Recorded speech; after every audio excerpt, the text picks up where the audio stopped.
Boa tarde a todas e todos. Eu sou Arnaldo Sukuma, natural da Guiné-Bissau, um país que fica na África Ocidental.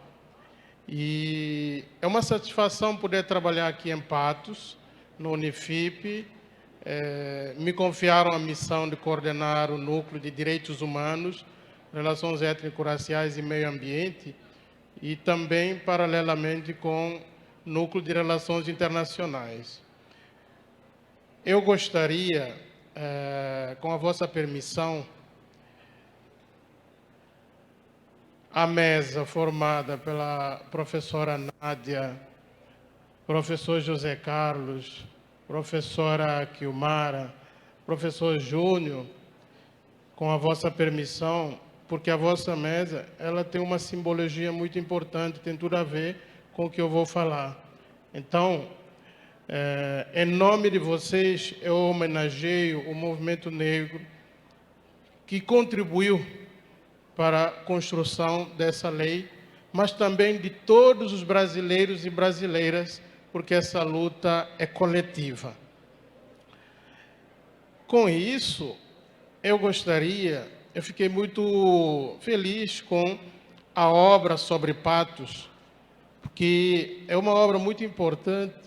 Na minha terra existe uma anedota que se coloca: quando o rio esquece onde nasce, ela morre. Por isso precisa ser cuidado. Por quem? Pela comunidade. Então, a obra do professor, não lembro o nome agora, ela é muito importante e precisa ser cuidada. Patos é importante, mas não só Patos, todos os municípios que estão aqui presentes nesse momento importante do nosso evento. Então, hoje, antes de vir para cá, de manhã,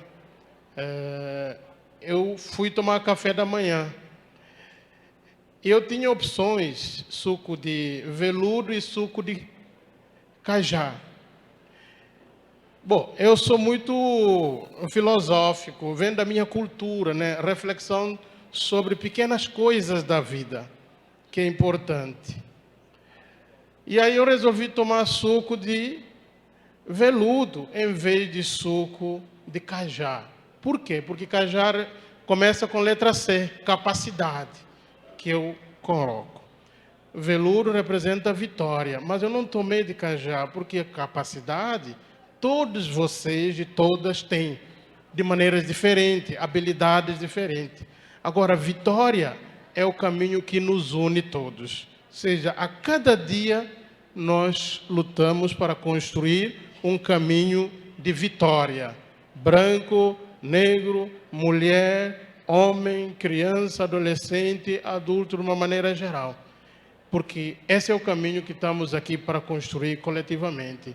E essa energia, em nome dessa energia que eu gostaria de iniciar a minha fala, e dizer que é muito difícil, porque depois da fala do Lucas Silva, fala do José Pacheco, fala da turma da Nádia, fala da turma de Denise, professor Francisco,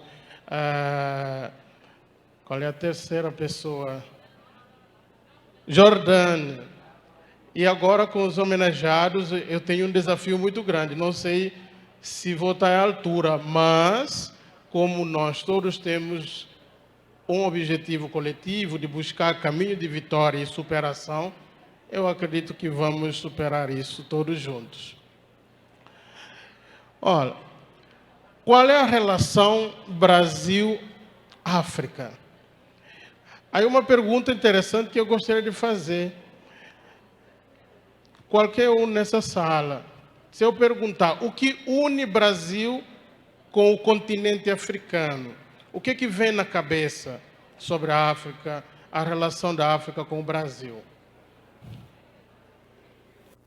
Segue na sua cabeça. Primeira. Historicamente falando, o que a gente pensa primeiramente, a questão da escravidão, né, que os africanos foram trazidos para o Brasil. Muitos deles eram reis e rainhas em suas terras e vieram para cá para sofrer, e nós temos essa dívida para com a África. Então, a princípio, o que a gente sempre lembra essa questão, né, da escravidão, de todos os malefícios que esses anos ocasionaram na vida da população africana em terras brasileiras. Muito obrigado. É isso que eu tenho ouvido também no Brasil, das minhas experiências. É fato histórico, é um fato histórico. Mas eu também tenho ouvido ideias de que a África só tem pobreza, o Brasil também só tem miséria. Não é mentira, mas, no entanto, não é a única coisa que nós temos na África e no Brasil. Nós temos muito mais coisas boas e melhores do que problemas, mas problemas fazem parte das nossas vidas. Agora, o processo de escravidão foi um problema maior que a humanidade já criou, com consequências graves hoje. Daí, essa relação Brasil-África, ela é uma relação muito complexa, mas há uma relação que envolve a cultura na música. Músicas no Brasil, muitas músicas têm raízes africanas, né? Se a gente for também observar na dança, na arte, na gastronomia, temos muitas coisas em comum. São coisas importantes e boas. Quando eu penso em maracatu, quando eu penso, vai lá na Nazaré da Mata, em Pernambuco, você vê as danças que ligam Brasil e África, são muito interessantes. E aí, quando eu penso também nos conhecimentos científicos, os escravos, eles tinham conhecimento científico. Além de reis e rainhas, vocês já pensaram o processo de mineração no Brasil, em Minas Gerais? Se alguém visitou Ouro Preto, aquela região, né, muito rica de Minas Gerais, vocês vão ver a obra de engenharia feita ali. Mas quem assinava os documentos não era o negro escravo, mas sim o patrão, que assinava todo o trabalho de engenharia feita naquela ocasião. Isso para mostrar de que há uma relação intelectual que une Brasil e África também. Então, há um caminho de dor, mas há caminho de muito conhecimento acumulado entre os dois lados. E nós precisamos exaltar esses caminhos que são muito importantes. Isma, vamos passar. Daí nós podemos ver a Lei 12.288 de 2010. Ela institui o Estatuto da Igualdade Racial. Por que o Brasil tem que instituir um Estatuto de Igualdade Racial? Porque nós temos um problema sério.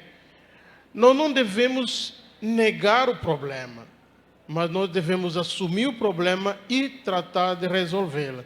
E foi o que foi feito em 2010. Por quê? Para garantir que a população negra, a efetivação da igualdade de oportunidades e defesa de direitos individuais, coletivos, né, muito difusos em relação ao combate à discriminação e outras formas de intolerância étnica. Por que isso? Nós sabemos de que a nossa realidade ela é forjada na desigualdade e discriminação. Evidentemente que uma pessoa que é branca pode dizer, eu também sinto discriminada. Mas, sendo sincero, quando você observa qual é o grupo mais discriminado no Brasil, a resposta todos nós sabemos, é o negro. Mas a história de violência feita por grupos de brancos no passado é uma responsabilidade, mas o branco de hoje, a nova geração, ela não é culpada por isso, mas ela tem responsabilidade de combater esses males. Hoje, que acontece hoje, ela não é responsável, mas existe um problema causado ontem que tem consequências hoje. Então, Nós que não somos culpados por isso, mas vivemos desse privilégio, precisamos juntar as mãos para combater. Mas como combater se não existe uma legislação que vai dar o norte? E aí nasce esse documento, ele foi construído em função de todo um processo, né, de escuta. Por isso, quando a gente fala, o que é esse Estatuto de Igualdade Racial?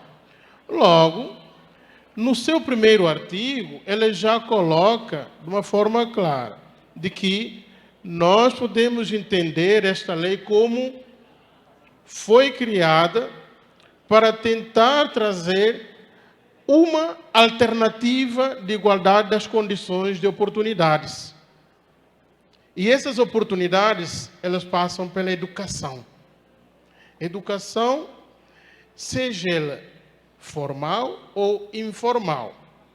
Mas a educação formal, ela tem um valor muito importante porque na sociedade em que vivemos, ela está atrelado à sobrevivência, ou seja, profissional, a um emprego, a um salário, para você ter uma manutenção. Daí a importância, né, pode passar, da importância desse processo. Só que o processo de escravidão, ele criou muitos problemas. As pessoas perguntam, mas por que falar de escravidão hoje? O problema é que acabou a escravidão, não foi feito o trabalho de casa. E quando a gente não faz trabalho de casa, o problema vem amanhã. E o que a gente está vivendo consequência. E por isso não dá para abrir mão de discutir a causa do problema para poder resolver o problema. Em 1850, foi instituída a Lei de Terra. Por quê? Porque justamente se aproximava do processo de fim de escravidão. E aí os barões daquele tempo, calculando de que depois de fim de escravidão, nós vamos ter que fazer reforma agrária para dar terras a essa gente, não pode. E aí se criou a Lei de Terra e instituiu uma série de artigos que dificultava quem era escravo para poder comprar terra e ter acesso à terra. Daí a Lei de Terra, que foi criada naquele período. Então, muita gente que não sabe, acha que a Lei de Terra foi importante para todo mundo. Não. Aquela lei, daquele tempo, ela foi importante mais para um grupo pequeno que tinha maior poder no Brasil. E essa gente era também branca. E aí impedia. E tem uma história interessante que é contemporânea. Quando eu fui ao supermercado, comprei as coisas e tinha um grupo de adolescentes na fila, na porta do supermercado, para levar as feiras das pessoas. E aí a mulher se recusou da feira dela ser levada por um menino que estava na vez. Que essa organização, né? Quem é a vez? Quem está primeiro? Se recusou porque o menino é negro. Aí preferiu que outro menino branco leve. Ou seja, qual é a mensagem que isso passa? Ou seja, o colega branco disse, tia, é a vez dele. Ele disse, não, é você que vai levar. Ele, adolescente, claro, não tem uma estrutura, né, para poder tomar outras decisões, aí levou. Mas o que aquilo mostrou? É o privilégio de ser branco, ou seja, mesmo a pessoa que é branco e pobre, ela ainda goza de um privilégio por ser branco, mesmo não sendo culpado para isso. Entende? Ou seja, é o que nós chamamos privilégio de branquitude. E aí, esse privilégio de branquitude poderia ser aproveitado num bom sentido. Porque se você é branco e goza de um certo privilégio, mesmo sendo pobre, você pode se juntar na luta para combater esse tipo de comportamento. Entende? Ou seja, em algum momento nós podemos aproveitar o nosso privilégio para fazer o bem. É isso que eu quero que nós construamos esse caminho, porque é um caminho importante. Ou seja, não tem como falar de igualdade racial, do racismo, né, discutir relações étnico-raciais no Brasil, dentro dessa perspectiva que envolve a história. A história é importante na vida de qualquer área profissional. Ou seja, quando nós perdemos o vínculo histórico, desconhecemos a realidade. E aí tem um decreto aqui chamado 1331, a linha A, de 17 de fevereiro de 1854. Essa daí foi a primeira lei de cota para brancos no Brasil. Primeira lei de cota para brancos. Vocês já ouviram falar disso na TV? Na Globo, na Record? Nunca. Eu acredito que não. Eu nunca ouvi. Eu estou no Brasil há 18 anos, mas nunca ouvi isso passar na TV. Essa é a primeira lei de cota. Por quê? No seu artigo 69, não serão admitidos as matrículas, nem poderão frequentar as escolas. Ou seja, ponto 1, os meninos que padecem molestia contagiosa, os que não tiveram sido vacinados e os escravos. Quem estava nessa categoria? Eram os negros e não brancos. Ou seja, isso significa que mesmo aquele branco pobre, ele ainda tem mais chance de ter oportunidade do que aquele negro pobre igual a ele. Por quê? Por questão da cor. É isso que nós temos que combater, tanto o negro quanto o branco, porque é uma luta de todos nós. De todos nós, é uma responsabilidade, porque nós precisamos viver em paz, como irmãos, né? Como irmãos juntos. É isso que nós precisamos trabalhar. Então, pode passar. E aí nós vamos ter outro decreto. Eu estou falando das leis que instituíram problemas e não foram corrigidas. E vejam, essas leis foram instituídas por pessoas, né? Pessoas. E agora, essas pessoas, elas não são mais capazes de resolver o problema. Mais à frente nós vamos ver quem deve resolver esse problema, de ponto de partida. E aí o decreto 7.000, ele coloca uma coisa importante, no ponto 5. Nos cursos noturnos poderão matricular-se em qualquer tempo todas as pessoas de sexo masculino, livres ou libertos, maiores de 14 anos. As matrículas serão feitas pelos professores de cursos em vista de guias passadas pelos respectivos delegados, os quais farão nelas as declarações de naturalidade, filiação, idade, profissão e resistência e matricularidades. Ou seja, nessas condições, o negro não conseguia também, porque o delegado da polícia, né, vocês já ouviram falar lei de vadiagem? Ou seja, é uma maneira também, porque acabou a escravidão. Então, eu não quero ver negro. Como é que eu posso fazer? É usar a polícia. Qualquer negro andando de chinelo na rua é um vadio. Então, tem que ir para a cadeia. Entende? Por isso criou lei de vadiagem. Sempre se criou maneira para excluir o negro. E olha que as mulheres não escaparam também. É claro que mulher negra, a situação dela é pior nessas condições. Ou seja, sempre se criou alternativas. O que eu estou colocando é que houve erro grave cometido em nome do Estado por seres humanos, pessoas, brasileiros e brasileiras. Ou seja, depois eles não terão capacidade de resolver. E aí o Estado vai ser obrigado lá na frente para resolver o problema. Então, nessas condições, quem conseguia, havia uma exceção. Era filho de barão com uma negra bonita na senzala. Esse teria essas condições, porque o delegado jamais, ele não é assumido na Casa Grande. Lembram do livro de Gilberto Freire, Casa Grande e Senzala? Pois bem, aí esse mulatinho, ele podia ser autorizado pelo delegado, porque o barão, né, ele dá orientações. Olha, aquele menino ali, ele pode, embora não mora na Casa Grande, mas ele pode. Por quê? Porque o barão sabe o que aconteceu, né? Então, nessas possibilidades, nós vamos vendo, estou chamando só leis que discriminam, leis, ou seja, no Brasil, que discriminavam um grupo, e nada se fez.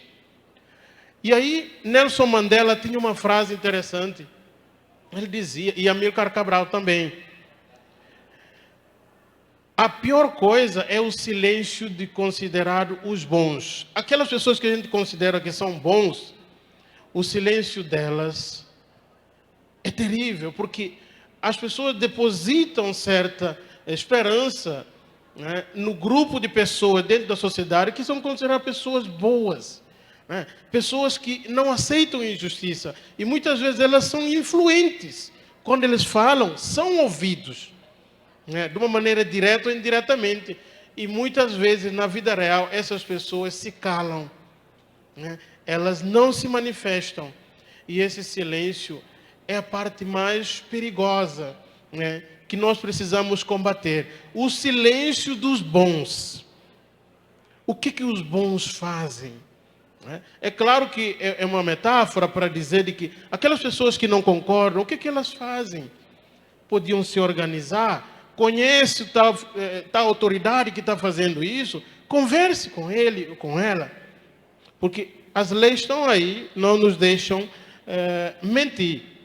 E aí nós vamos ter o decreto 528 também, de 1890, isso já depois do processo de fim de escravidão formal. No seu artigo 1º, é inteiramente livre a entrada nos portos da República dos indivíduos válidos e aptos para o trabalho, que não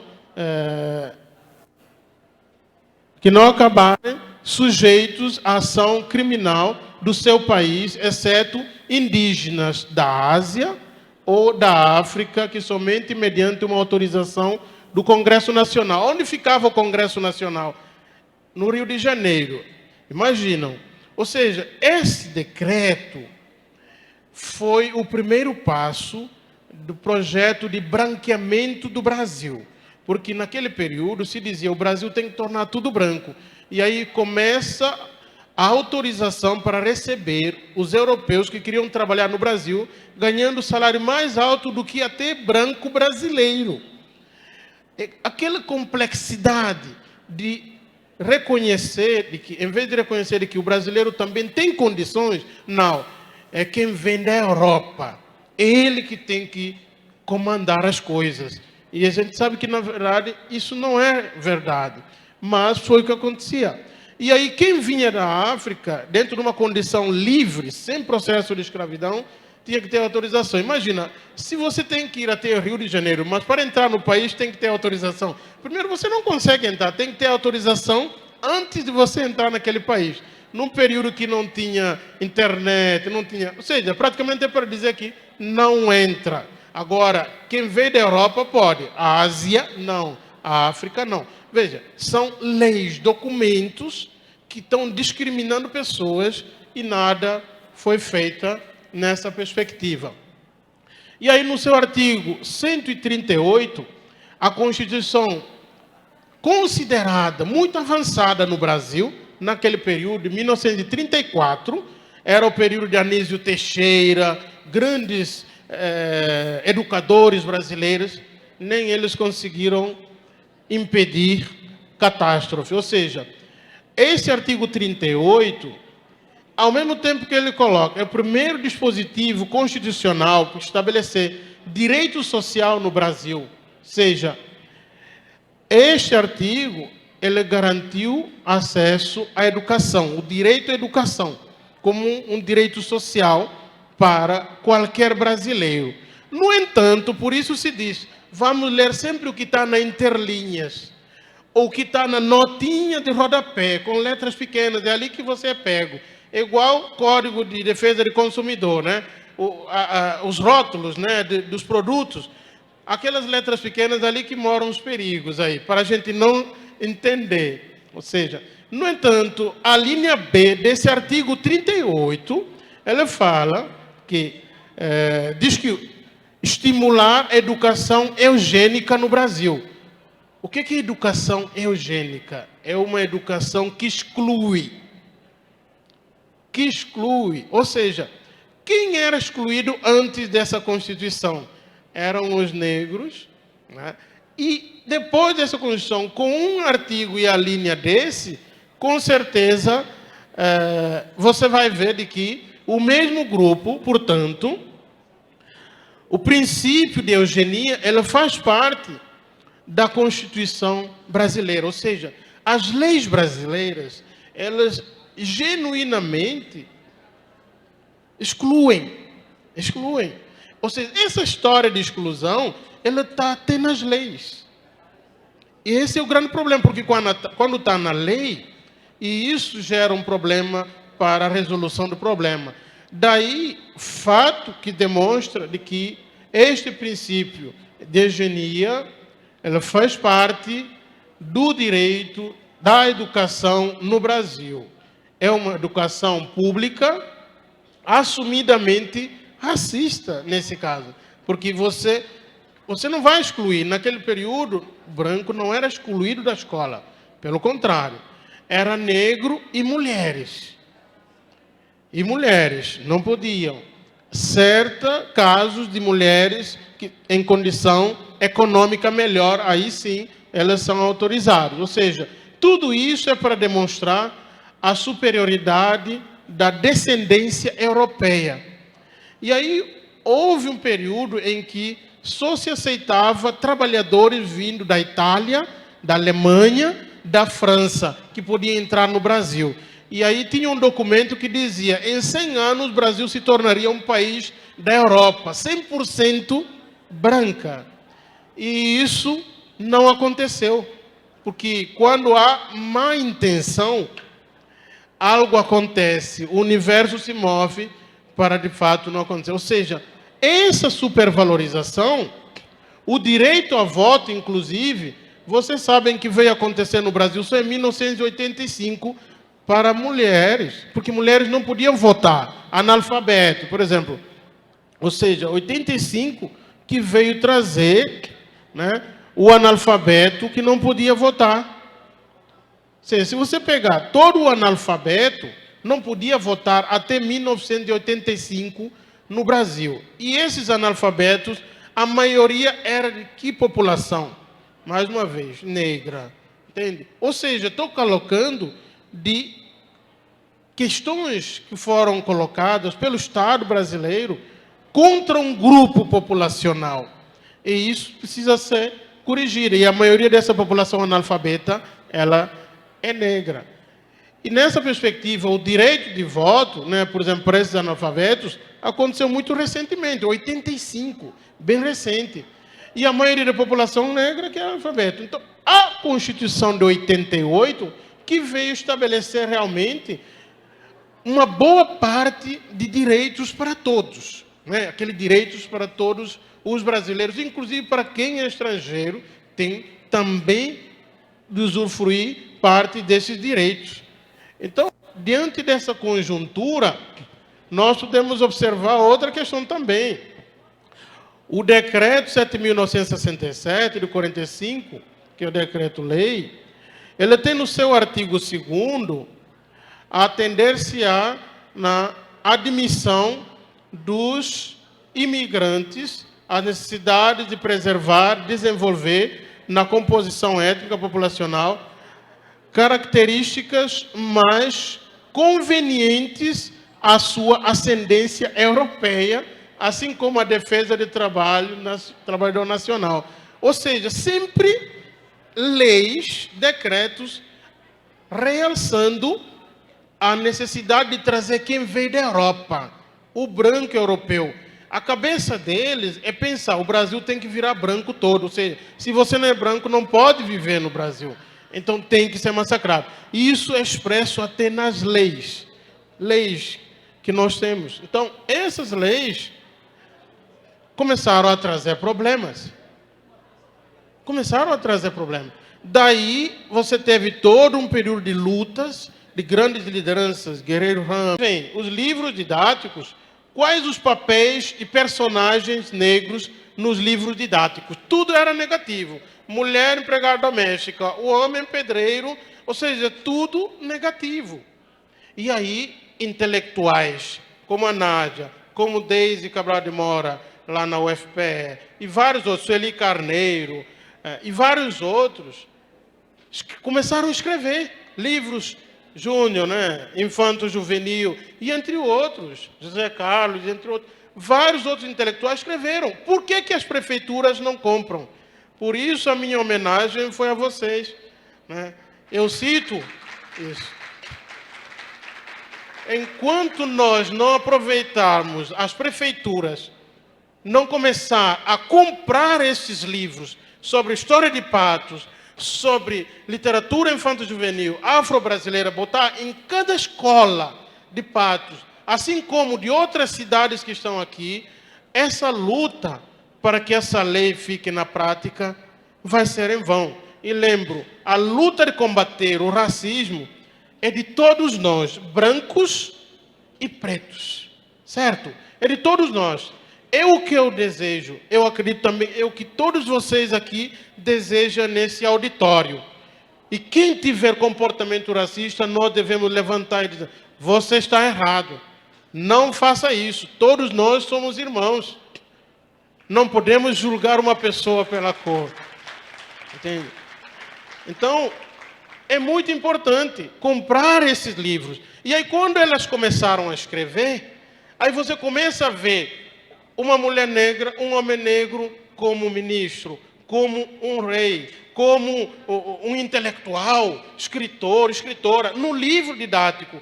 Isso tem a ver com autoestima. O professor Pacheco falou, né, de autoestima. Aqueles dois meninos, né, que não tinham o que fazer, ou seja, já um caso perdido, foram recuperados. Então, muitas vezes uma pessoa me perguntou: professor, por que que uma criança negra, um jovem negro, se revolta contra si? Aí eu digo: vamos pela aula de história. Por quê? Porque você só vai entender a fala da mesa da Deise, do professor Almeida e da Jordana, né? Revela isso, porque a questão de autoestima, se você estudou com um livro que só mostra branco como superior, como inteligente, e o negro como burro, vocês acham o quê? Aquela criança que estudou com aquele livro, o que ele vai? Ele vai se achar muito mal. Ele vai dizer: poxa, eu não tenho capacidade, tudo que eu vejo aqui, gente da minha cor, não é gente importante.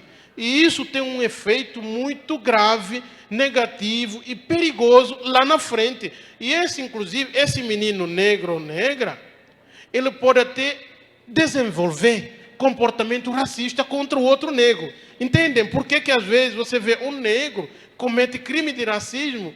Aí vem essa história. Isso começa, se você estudar, é um problema que começou lá no ensino infantil, na creche, pré-escola, no ensino básico, mas só lá na frente que vai se revelar. É igual uma criança, que você bate nele desde pequeno, ele cresce e começa a bater também amanhã na sua esposa. Vai querer bater fisicamente, agressão verbal. Então, por isso, o processo educacional, ele tem etapas e a responsabilidade é grande. O livro didático tem essa responsabilidade de trazer autoestima. Essa autoestima é importante para poder vencer na vida. Então, muitas vezes, alguns erros ou crimes cometidos, ele começa a partir dessas falhas nos livros didáticos. Então, se você for... Eu já visitei bibliotecas aqui, eu senti falta de aquisição de livros. Quando eu passei pelas escolas, eu perguntava: onde estão os livros didáticos sobre a história de relações étnico-raciais? Não tinham. Não tinham. E teve casos até de denúncias de prefeituras queimando livros. África está em nós, de Roberto Benjamin. E vários outros. E nada aconteceu. Aí, responsabilidade é compartilhada também. Ou seja, o que o Ministério Público faz? Ou seja, porque é muito fácil a gente culpar o professor. Ah, o professor não trabalhou. Mas qual é a condição que a gestão deu para professor ou professora trabalhar aquilo? Então, veja, a responsabilidade é do gestor, é do Ministério Público para fiscalizar. Infelizmente, isso não vem acontecendo. E aí, esses papéis negativos de homens negros, até nas novelas vocês percebem, depois da lei de cota, aí as empresas começaram a admitir, né, negros e negros em papéis diferentes, a contratarem. Que bom, que bom. É claro que se nós vivemos num plano do ideal, não precisávamos dessa lei, não é verdade? Não precisávamos. Se as coisas foram feitas de uma maneira mais justa, mais igualitária, mais inclusiva, nós não precisaríamos dessas leis, não é verdade? Mas, sim, obrigado. Como na prática elas não acontecem desse jeito, então somos obrigados a criar leis para, no mínimo, garantir. Só que essa lei está pedindo socorro de todos que estamos nessa sala. E aí nós precisamos tomar atitudes de fazer aquisições desses materiais. Dali nós vamos ver, por exemplo, este contexto, ele revela um fato muito comum quando nós observamos o privilégio de branquitude na educação, nos livros didáticos, na mídia e no judiciário. Quando você chega no Supremo Tribunal Federal, hoje não tem nenhum negro, nenhum indígena, todos brancos. A culpa não é deles em si que são nomeados lá naquele cargo. A culpa tem a ver com um processo de racismo estrutural e institucional que não procura levar em conta, né, a paridade para você ter numa sociedade onde a maioria se autodeclara negra, entre pretos e pretas, né, pardos, pretos e pardos. Então, você tem um Supremo daquele jeito. Aí eu pergunto, será que não tem nenhum jurista negro? Nenhum jurista indígena? Eu acredito que tem, e tem muito. Será que não tem nenhum negro doutor de título para estar lá? É claro que tem. Não tem indígena? Claro que tem. Inclusive, se você vê quantas mulheres estão também lá. E aí eu pergunto, mas é porque mulheres... Não, eu conheço muitas mulheres com doutorado. Se é para dizer, tem muitas mulheres com doutorado que podiam, e juristas também. Ou seja, não é que falta, mas o racismo ele é estrutural. Ele vai acontecendo nas decisões mais simples e que a gente não para prestar atenção nesses processos.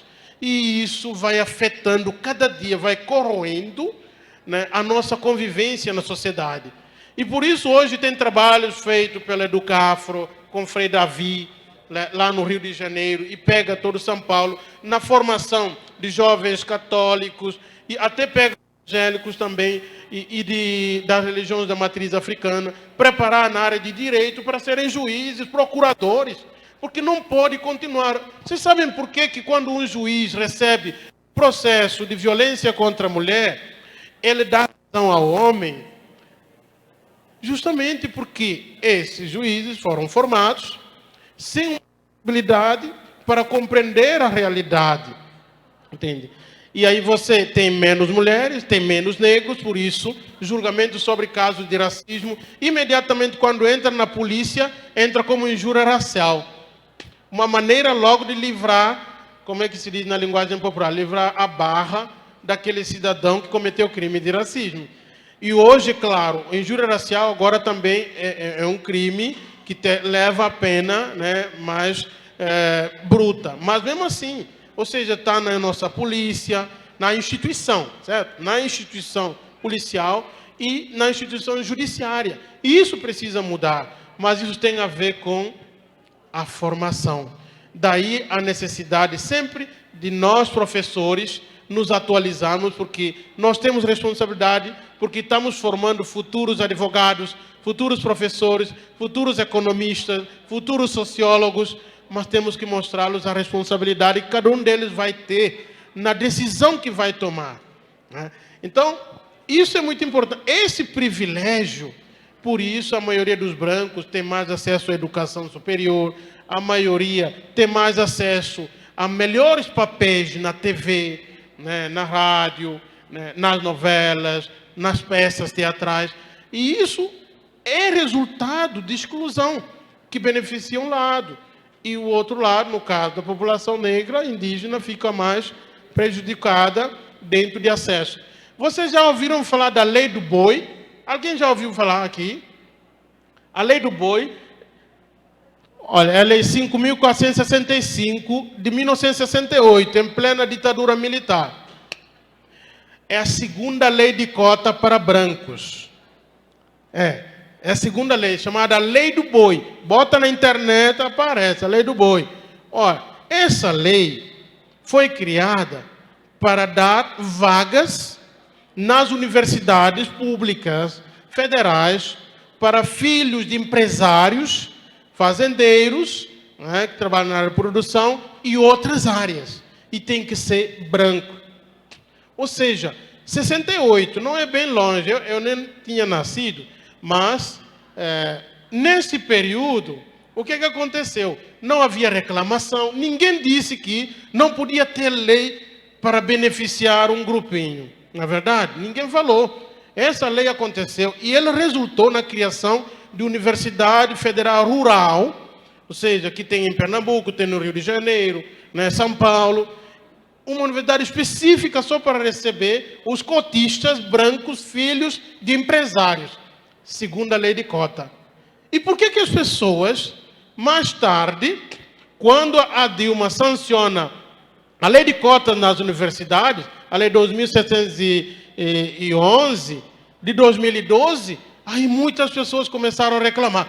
Não pode ter lei de cota para negro, não. E, primeiro, essa lei de cota não é só para negro, é para filho, filha de branca pobre, que pobre também não tem muita oportunidade, não é verdade? Muitas mulheres e homens brancas pobres não tiveram oportunidade. Agora, claro que os negros, essa oportunidade fica mais difícil ainda, né? Ok, então essa lei de cota foi muito criticada por pessoas. Aí eu pergunto sempre, você já leu a lei de cota? Não. Ou seja, a pessoa critica, mas quando você pergunta, conhece o documento? Não. Por quê? Porque o João falou. Não concorda? Eu também não concordo. Ou seja, é isso que a gente tem que lutar, o nosso desafio enquanto professores. Porque essa lei do boi, ela não foi contestada, ela só foi extinta em 95. Sabem por quê? Porque o mundo estava pressionando o Brasil para criar uma política de ações afirmativas para resgatar a população negra que sempre foi excluída. E aí essa pressão internacional, que estava nos tribunais internacionais, na ONU, fez com que o governo brasileiro voltasse atrás e revogasse a lei do boi. E aí, mais tarde, no governo da Dilma, aí foi instituída a lei de cota para negros, e aí tem cota social para brancos pobres que vieram de ensino público. Olha, igual como eu falei antes, se nós fizéssemos coisa certa, não precisaríamos dessas leis, não é verdade? Mas, na prática, como nós sabemos de que não é assim que funciona, então chegamos nessa necessidade. Então, não há necessidade de criticar a lei de cota, gente. E o professor Lucas falou muito bem aqui de manhã. A lei de cota não é porque você não tem capacidade, não. É questão de oportunidade de quem nunca recebeu a oportunidade, quem foi excluído. E agora é uma política de reparação.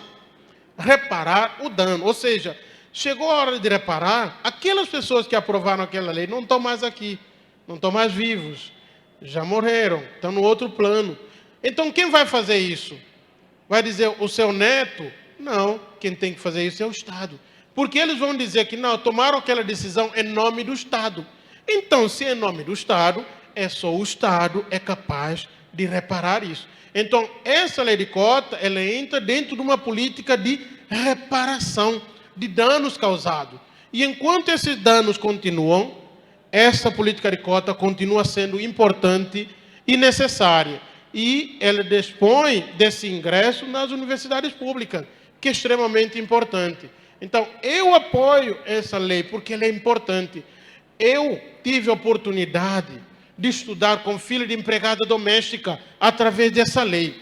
Se não fosse essa lei, filho de empregada doméstica que paga imposto no seu salário, gente, que paga imposto no seu salário, mas não consegue concorrer, porque era cursinho muito caro, não consegue pagar cursinho para o filho entrar, então acaba ficando sem acesso à universidade pública, que é uma das melhores que nós temos no Brasil.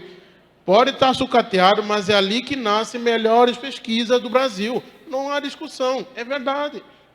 É isso a realidade. Então, nesse sentido, eu estudei. Quando eu fazia mestrado em ciência política e relações internacionais, eu tinha um colega de família rica e ele estava praticamente dizendo que não se sentia à vontade porque agora a universidade tem muito branco pobre e negros e negras na universidade. E ele não estava gostando. Ele falou isso na minha frente. Eu disse, olha, você está discriminando essas famílias que pagam imposto, mas nunca usufruem do dinheiro desse imposto. Então, é justo sim que ele esteja. Ele disse, não é porque você é estrangeiro. Ele disse, eu sou estrangeiro, mas que conhece o Brasil, porque eu estudo o Brasil. Eu andei 20 estados do Brasil, então mais que você. Mas ele, de uma família que tem dinheiro, achava no direito de estar mentindo daquele jeito, dizendo coisas discriminatórias contra brancos que são pobres, mas que estavam tendo a oportunidade de entrar na universidade. As pesquisas mostram, alunos cotistas tiveram muito bom desempenho, quase no mesmo nível, algum caso até superior, de alunos que entraram pela seleção de ampla concorrência.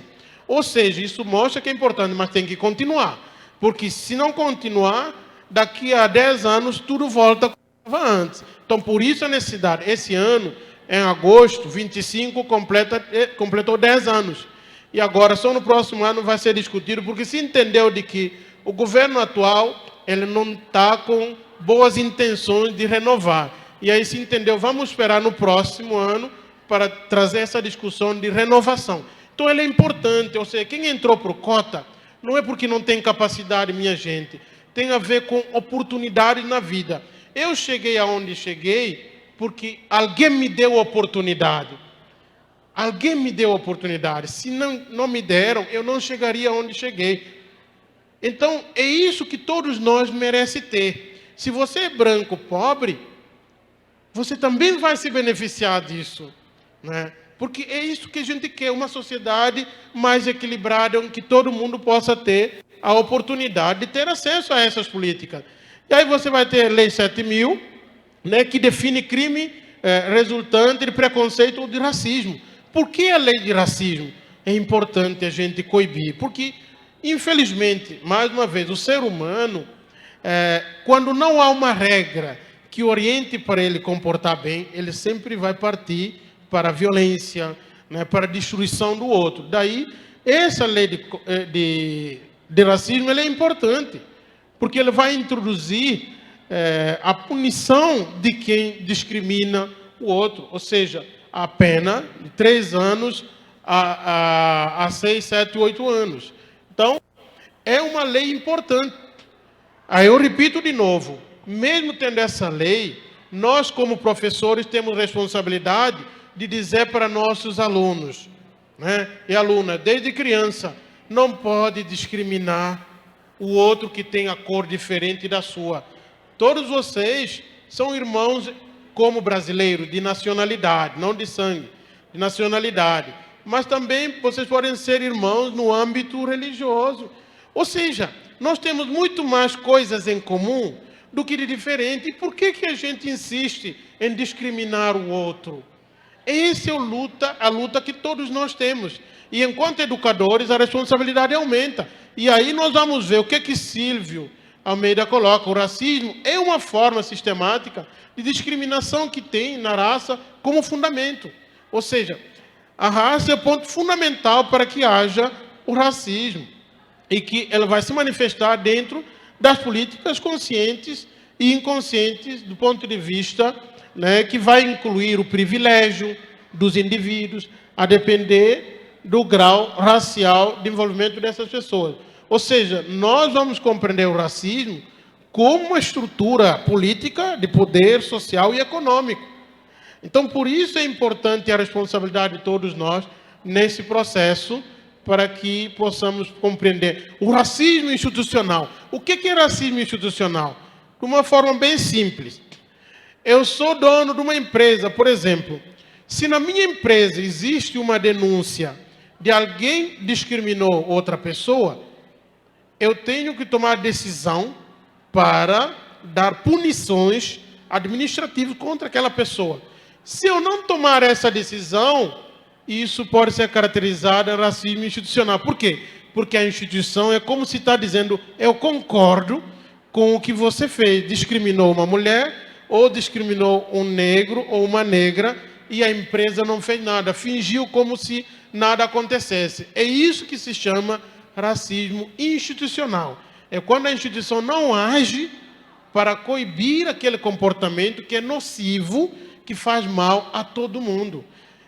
Acreditem, racismo faz mal a quem sofre e à sociedade também. Então, por isso é extremamente importante, nessa perspectiva, da gente compreender a responsabilidade institucional e social e individual de cada um de nós. Portanto, e aí Almeida continua explicando essa estrutura social de racismo que nós precisamos superar dentro das condições que nós vivenciamos no dia a dia na sociedade. Estou passando mais rápido por conta do horário. Portanto, qual é o nosso papel enquanto sociedade em relação à implementação dessa lei? Eu já estou fazendo a minha parte. Nós estamos promovendo ações em comunidades, nós temos o projeto Inclusão Produtiva, né, nas comunidades, levando capacitações para essa população negra, branco pobre, que não tem oportunidade de dar uma capacitação e possibilitar uma autonomia. Mas nas escolas também nós fazemos trabalho, igual como Nádia faz, Júnior, Zé Carlos e vários outros aí que eu podia chamar o nome aqui, que dão suas contribuições. Então, cada uma de vocês e um de vocês, nos vossos municípios, por favor, comecem a implementar essa lei. Vocês vão ver que ela vai fazer muito bem ao mal que assola o nosso território, né, que é o racismo. Ele não pode acontecer. Ele precisa ser combatido. Todas as formas de violência. Isso não quer dizer que não podemos errar. Errar é humano, né? Todos nós erramos, mas existem tipos de situações que precisam ser combatidas devidamente. Então, nessa questão, a resposta, cada um de nós vai buscar na prática, na ação. Quem é amigo de secretário de educação, é amigo de prefeito, fale com ele, prefeito, por favor, o que está sendo feito para manter essa política?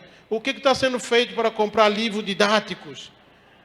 Eu acho que essa conferência, ela é tão importante, professor Desimar, que eu acho que nós podemos montar uma comissão, né, para ver possibilidades de dialogar com municípios para a aquisição de livros didáticos que discutem a implementação da Lei 10.000, questão de relações étnico-raciais.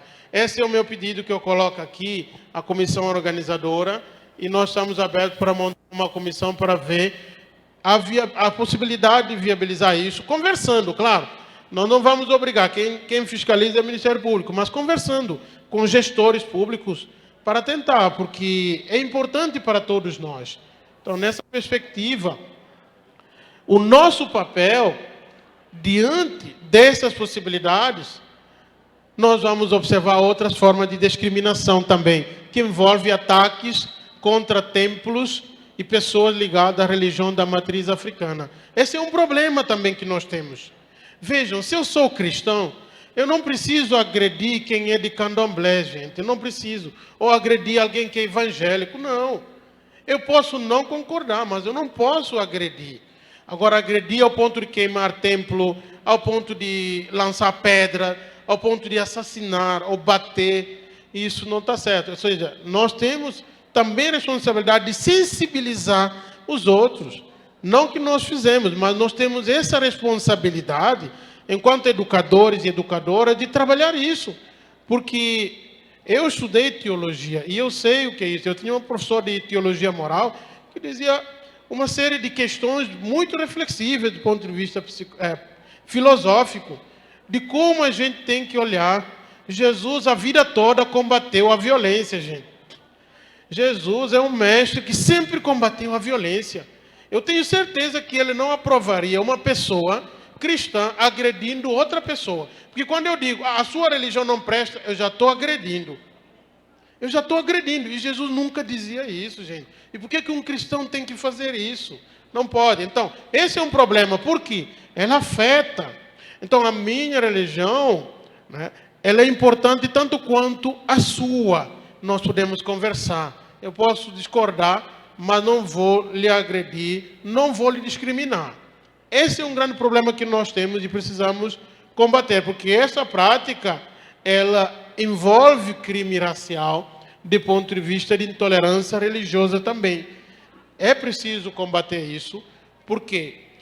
Porque essas violências, elas fazem mal ao Brasil e à futura geração. Então, nessa perspectiva, vocês já ouviram falar disso aí. Agora a coisa ficou preta. Eu não sou as tuas negas. Denegri. Cantiga de negro. Essas frases, eu já ouvi muita gente dizer, mas não por maldade, certo? As pessoas não falam por maldade. Mas quando essas expressões foram criadas, aí que mora o problema. Porque elas foram criadas no sentido negativo para discriminar a cor preta, o negro. Ou seja, tudo que não presta, ele é associado. Ou seja, hoje as pessoas repetem mecanicamente, não por maldade, muitos, não por maldade. Mas temos que saber que não está certo. Ou seja, a gente precisa se esforçar de mudar, usar sinônimos. A situação não está boa. O que custa dizer que a situação não está boa? A coisa não está boa, do que dizer de que agora a coisa ficou preta. É discriminatório. Mas, às vezes, as pessoas falam isso não por maldade, gente. Eu repito, não por maldade, mas está errado também. Ali que você está colocando uma carga de discriminação sobre um grupo da população brasileira. É isso que a gente tem que combater. Eu acho que é possível, sim.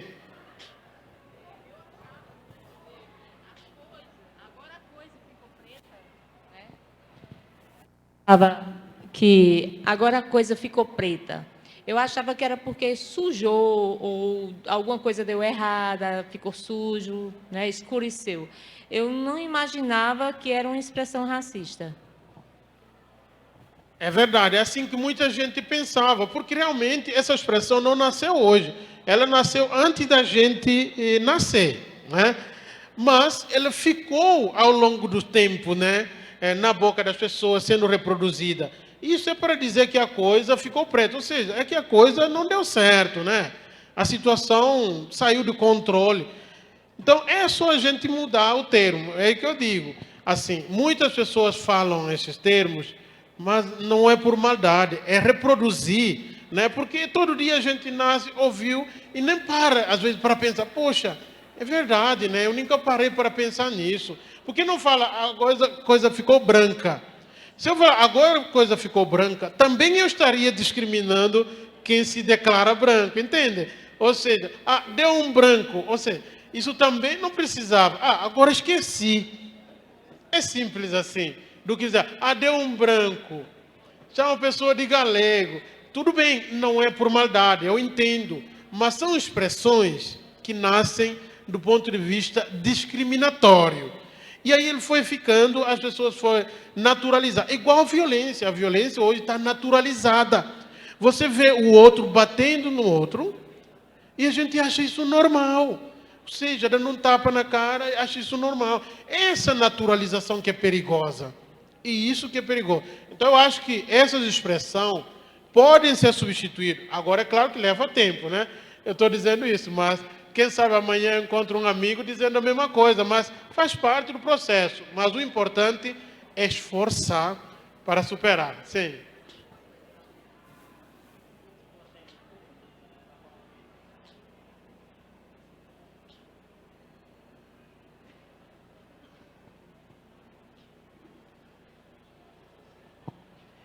Meu nome é Jaci, eu sou professor de Geografia. Eu trabalho em Patos, Pombal, Souza e Cajazeiras. Eu sou caixeiro viajante, né? Tá certo, da educação. Mas, professor, eu quero dizer que eu estou encantado com sua explanação.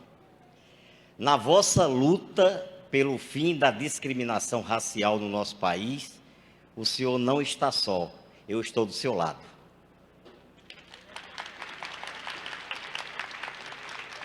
Todos os dias, incansavelmente, nas minhas aulas de geografia, eu faço questão absoluta de apresentar a minha indignação com a discriminação racial.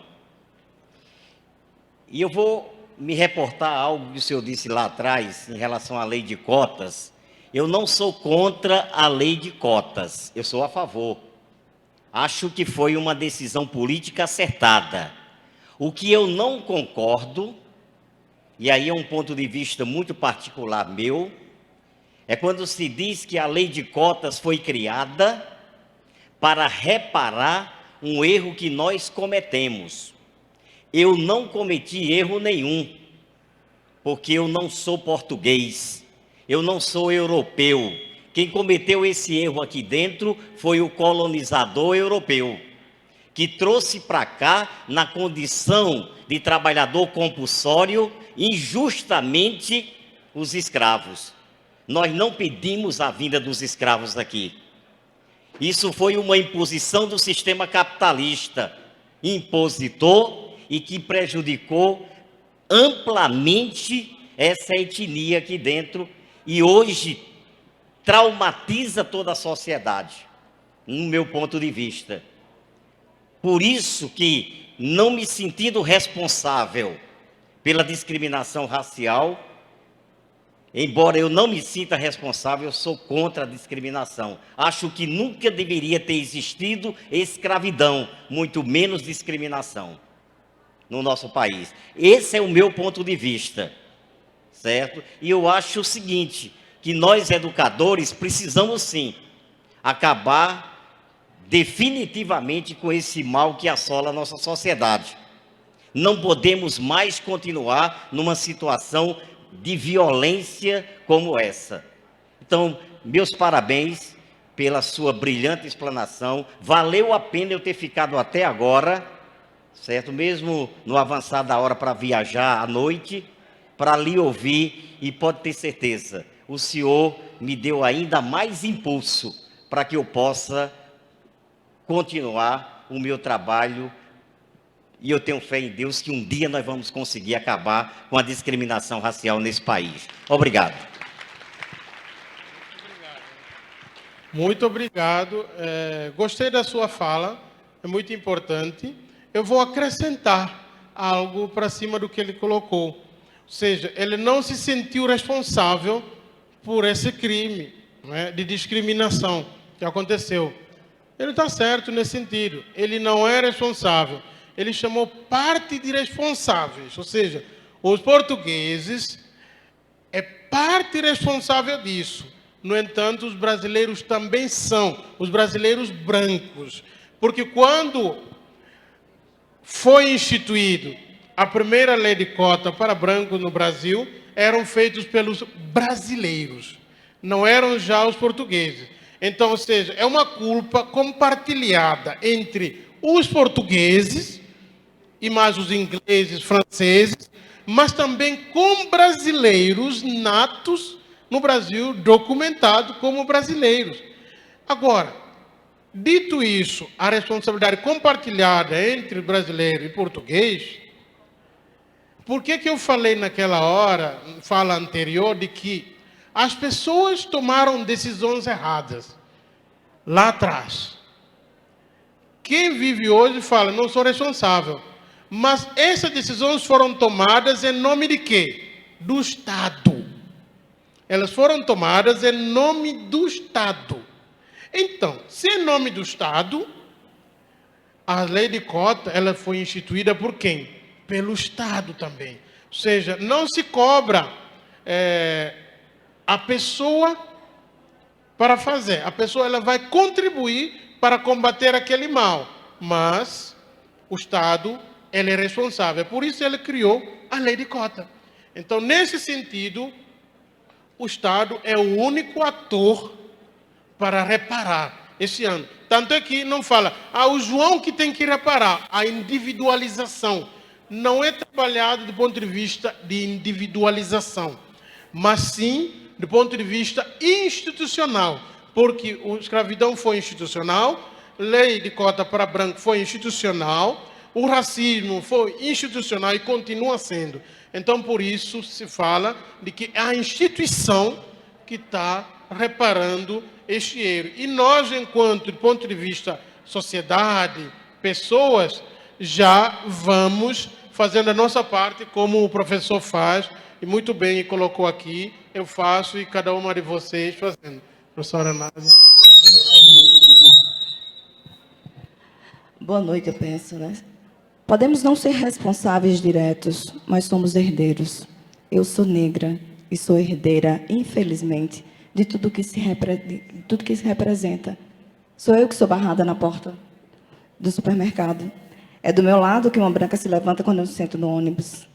São as minhas malas que alguém que carrega, mesmo eu pagando, se recusa a receber. E eu não estou falando do racismo de lá, não. Estou falando do racismo que eu sofro todos os dias. A minha pesquisa preta é contestada. Mas por que você faz isso? Eu precisei de 6 tentativas para poder entrar no doutorado, porque ninguém queria uma pesquisa preta. Ninguém queria orientar uma pesquisa preta. Então, podemos não ser responsáveis diretos, mas somos herdeiros. Nós, negros, do racismo que nos assola e que nos tira as oportunidades. E os brancos de ficarem calados nos privilégios que herdaram. Pode não ter sido a sua mão que escravizou, mas é a sua mão que herda o privilégio de poder andar livremente, de chinela meio dia na rua da cidade. Seja preto e ande de short sem camisa e de chinela de dedo. Se a polícia não te pega, se você for branco, você passa batido, como diz aqui. Por quê? Porque você é herdeiro do privilégio. Então, somos todos responsáveis, ou pela ação inadequada ou pela omissão. Então, nós temos a obrigação de reparar. Se o Estado não faz isso, a gente precisa fazer, votando melhor, escolhendo melhor, exigindo que cumpram. Se a minha escola não faz, faça você, faço eu na minha sala. Hoje, faz 3 dias que eu terminei junto com os meus alunos, uma exposição para apresentar ao meu campus, que é de maioria branca, classe média, professores, porque quem está lá são os pobres rurais, depois da expansão dos ensinos. Quem são os pretos e as pretas que fizeram e fazem ciência, cujo todo o conhecimento foi roubado pela Europa? Então, eu sou responsável e eu faço minha parte. Então, não podemos aceitar esse discurso. Mas não fui eu que escravizei. Não foi, mas você herda.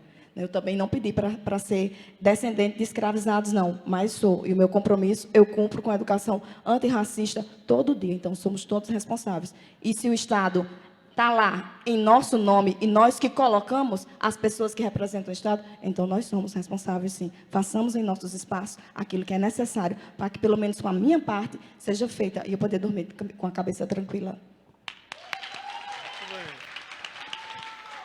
Exatamente. Eu assino embaixo o que a professora Nádia coloca, porque eu passei por uma situação, eu moro em Recife, num condomínio fechado, e aí o que aconteceu? Um dia desse, eu fui caminhar, na volta a polícia me parou, né? Por quê? Porque eu estava, né, daquele jeito, né? Eu fui caminhar na volta, não sou branco. Vocês acham que se fosse um branco a polícia ia parar? É claro que não, é isso, é privilégio de ser branco. Ou seja, não necessariamente que você é culpado, mas o fato de você ser branco, você leva privilégio de não sofrer batidas policiais, entende? Se fosse um branco e um negro junto, provavelmente, eu já passei por revista em que a polícia não queria revistar o branco, queria me revistar. Eu disse, não, o senhor vai revistar a mim e aos meus colegas. A não ser, ele disse, o senhor ou faça isso, eu não aceito. Isso quando eu morava em João Pessoa. Eu disse, não, eu conheço os meus direitos, mas eu acho que ele percebeu que eu sou estrangeiro. Eu disse, olha, eu tenho direito que me assiste no Brasil, além do direito internacional que me assiste também. Eu acho que aquilo ali, percebeu, esse aí não é brasileiro, eu não vou arrumar uma encrenca grande aí, que pode ser muito pesada para mim, porque aí gera um problema internacional, 2 países, aquela coisa toda. Mas é para dizer, o privilégio de ser branco, mesmo se você é pobre, você se escapa de muitas coisas que o negro jamais escaparia. Entende? Então, por isso a responsabilidade de quem é branco de dar a sua contribuição dentro dessa possibilidade de usar esse privilégio para combater, como ele já faz em sala de aula, como muitos de vocês fazem. Mas a gente precisa fazer mais. Não basta dizer que não sou racista. Temos que ser antirracista, ou seja, lutar e falar também. Não podemos ficar calados. O que ela coloca é o que nós chamamos de epistemicídio. Matar o processo de construção de conhecimento de um negro ou de uma negra na universidade.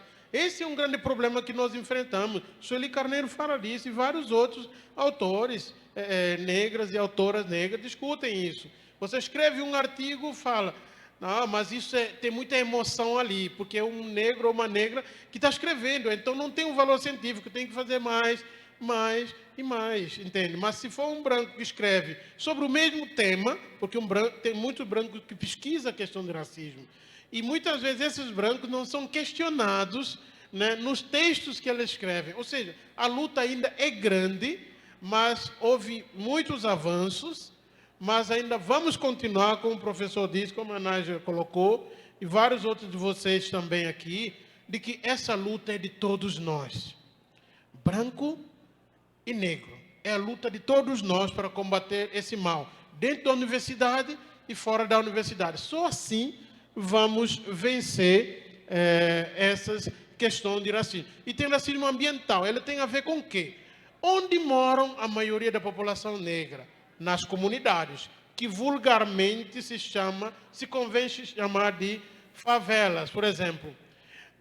Ambiental tem a ver com meio ambiente, ou seja, ambiente insalubre, pertinho do rio, chove, leva tudo. Ou seja, por quê? Porque é um grupo que não tem acesso à educação, ela ajuda a melhorar o salário. Porque você tem acesso à formação, provavelmente o seu salário muda de patamar, aí pode até mudar de rua, de bairro. Tudo isso é importante para poder compreender o racismo ambiental, porque tem a ver com os espaços. Os catadores de lixo, onde moram, entende? Essa relação, ela é muito importante compreender como o meio ambiente, ela também afeta na questão de reflexão de questão racial. Então, eu encerro aqui, peço desculpas, alonguei um pouco demais, mas muito interessante falar com vocês.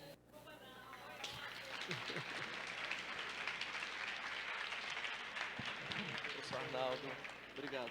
Obrigado. Gente, fechamos esse momento, né, de uma maneira